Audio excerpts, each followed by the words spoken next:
नमस्कार साथियों, स्वागत है आप सभी का मेरे चैनल सिर्फ आयुष में।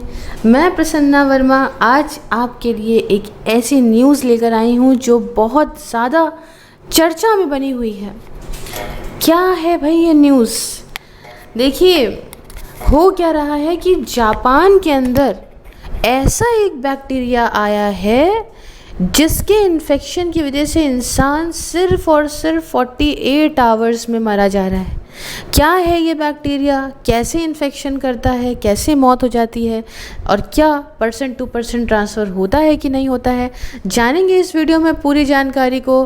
बट उसके पहले चैनल को सब्सक्राइब और बेल आइकन को ज़रूर प्रेस कर दीजिएगा ताकि आपको ऐसे रेगुलर अपडेट्स मिलती रहें।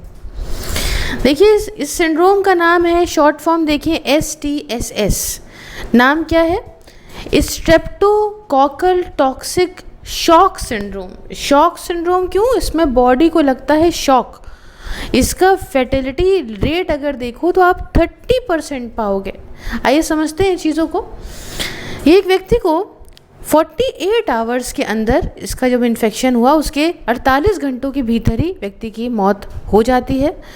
और ऑफिशियल फिगर्स अभी ये दिखा रही हैं कि 1000 से ज़्यादा केसेस इस STSS के सिंस जनवरी जापान जैसी कंट्री में देखने को मिल रहे हैं और लास्ट ईयर से ये ज़्यादा हैं। अब देखिए, ये कोई आम बैक्टीरिया नहीं है जो सबको इन्फेक्ट करता है। ये एक रेयर चीज़ है बट सीरियस चीज़ है। एक देखिए, कोविड में क्या था कि कोविड बस ऐसे पट से पका पकड़ ले रहा है सबको। ये एकदम इतनी तेज़ी में नहीं होता बट रेयरली होता है। टिपिकली होता क्या है कि इसमें एक इन्फेक्शन होता है एक बैक्टीरिया से। एक चीज़ याद रखिएगा, ये एक बैक्टीरियल इन्फेक्शन है, ठीक है ना। कोई एग्जाम में अगर आपसे पूछें तो आप ये बताइएगा ये एक बैक्टीरियल इन्फेक्शन है। तो बैक्टीरिया जिसका नाम मैंने आपको बताया यहाँ पे, और ये इनिशियली शुरू में क्या होगा, आपको फीवर होगा, आपके थ्रोट में इन्फेक्शन होगा और बहुत तेज़ी में ऐसा होगा कि आपकी ज़िंदगी पे बात आ जाएगी, ठीक है ना। एक जहरीला शॉक लगेगा, ऑर्गन आपकी फेल हो जाएगी with in few days of infection. तो इवन विद ट्रीटमेंट भी देखा गया है कि ट्रीटमेंट आपका हो रहा है तब भी ये काफ़ी डेडली है। 10 लोगों को जिनको STSS हुआ है वो लोग समझ लीजिए 3 लोग, मैंने बताया ना 30% यहाँ पे जो है लोग मरने के चांसेस हैं। तो 10 में से 3 लोग मर जाते हैं इस इन्फेक्शन से। अब क्यों आखिरकार STSS के केसेस जापान में बढ़ रहे हैं? ये भी रीज़न समझ में आना चाहिए कि अरे भैया, देश विश्व के अंदर कुछ भी हो रहा है तो जान लो। कोविड को हल्के में लेने वाले हैं लोग, तो इसलिए हमें सब कुछ जानना ज़रूरी है। देखिए, एक रीज़न जो इतनी तेज़ी में जो STSS के केसेस बढ़े ना जापान के अंदर, तो ये तो अभी तक पता नहीं चल पा रहा है सही से हेल्थ प्रोफेशनल को, एक्सपर्ट्स को तो पता नहीं है किस तरीके से ये बैक्टीरिया बॉडी के अंदर आधे से ज़्यादा लोगों की पहुंच गया है ना। जिनको STSS हुआ है उनको तो पता ही नहीं कहाँ से आया है, आधे लोगों को तो पता ही नहीं कहाँ से आ गया है ये बैक्टीरिया शरीर में। मार्च की बात है जब जापान का national institute of infectious disease ने भी कहा था कि यहाँ पे बहुत सारे अननोन फैक्टर्स भी हैं कि किस तरीके से ये सीवियर से एकदम सडन फटाफट से जल्दी से सीवियर इन्फेक्शन हो जाता है इसका, स्ट्रेप्टोकोकस का। एंड हमें तो पता ही नहीं चल पा रहा है कि हम मतलब क्या करें, किस स्टेज पे समझाएं इसको क्या है ना। तो करेंटली यहाँ पे कोई इंडिकेशन तो है नहीं कि STSS ये एक नॉर्मल लेवल के ऊपर फैलेगा कहीं पे भी विश्व के अंदर। US में फॉर एग्जांपल CDC ने काउंट करा कि वहाँ पे 395 केसेस रिपोर्ट करे गए हैं इस साल, जो कि 390 थे पिछले साल के कंपैरिजन में, है ना। तो वहाँ पे जापान में ज़्यादा है। तो अब आपके दिमाग में एक चीज़ आई होगी कि मैम आखिरकार ये STSS इतना ज़्यादा डेडली क्यों है? देखिए, बहुत सारे लोग ये जो है पायोजिन लेके जो है वो घूम रहे हैं, अपनी स्किन के ऊपर ले रहे हैं और इसमें कोई उनको बीमारी नहीं होती है। स्किन के ऊपर ये है, उसमें कोई बीमारी नहीं है बहुत सारे लोगों को।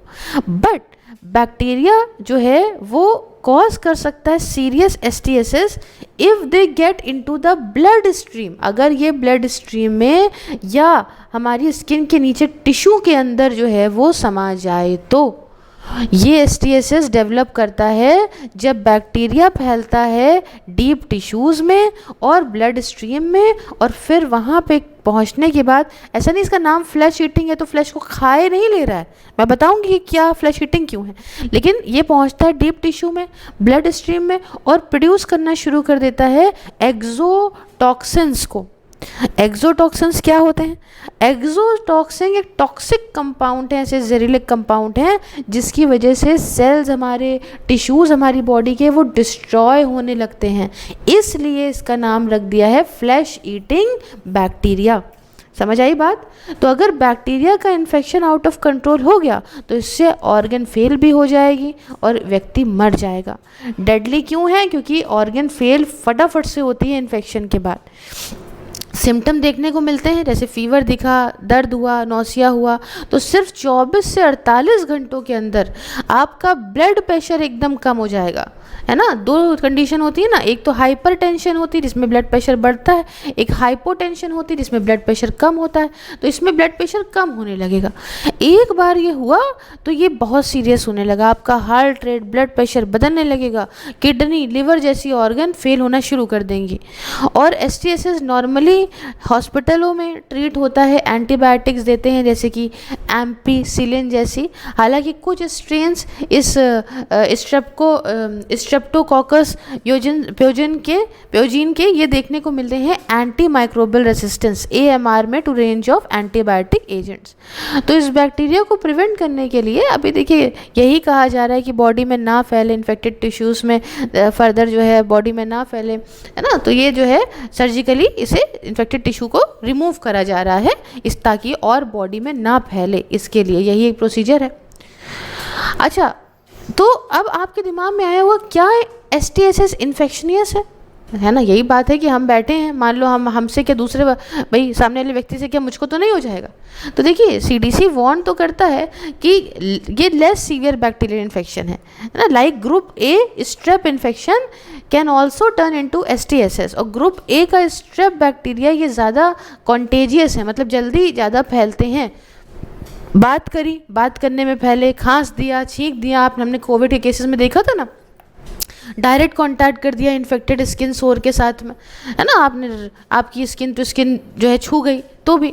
और ये सबसे ज़्यादा कॉमन है बूढ़े लोगों में जिनकी उम्र करीब 65 साल से ज़्यादा है, एज वेल एज उन लोगों में जिनमें कुछ हेल्थ फैक्टर जैसे डायबिटीज़ है या अल्कोहल यूज डिसऑर्डर है, तो उनको यहाँ देखने को मिलता है। अच्छा, हुआ क्या, छोटा सा आपको कहीं चोट लगी, छोटा सा वहाँ वाउंड है ना, तो ये रिस्क बढ़ जाता है वहाँ पे कि वहाँ STSS डेवलप हो सकता है। इसलिए अब तो खैर जापान के लोगों को और बहुत स्ट्रिक्ट कह दिया है, वहाँ हालांकि वो लोग सफाई बहुत रखते हैं, लेकिन तब भी कह दिया गया है कि प्लीज़ और ज़्यादा सफाई रखिए, है ना। तो ये रिकमेंड करा जाता है कि लोग जिनको रिसेंट सर्जरीज हुई हों अभी फ़िलहाल, है ना, या जिनके वायरल इन्फेक्शन है, तो जो है वो ओपन सोर जो है जैसे मान लीजिए जो है खुला हुआ कोई आपका ज़ख्म है, या मान लीजिए जैसे चिकन पॉक्स है या आपको श्रिंगल्स है, तो अपने इस जख्म को कवर करिए, है ना, कवर करके रखिए ताकि ये जो बैक्टीरिया है इससे आप इन्फेक्ट ना हो जाए, है ना। लोगों को ये भी रिकमेंड करा है CDC में कि आप कांटेक्ट एक दूसरे से थोड़ा जो है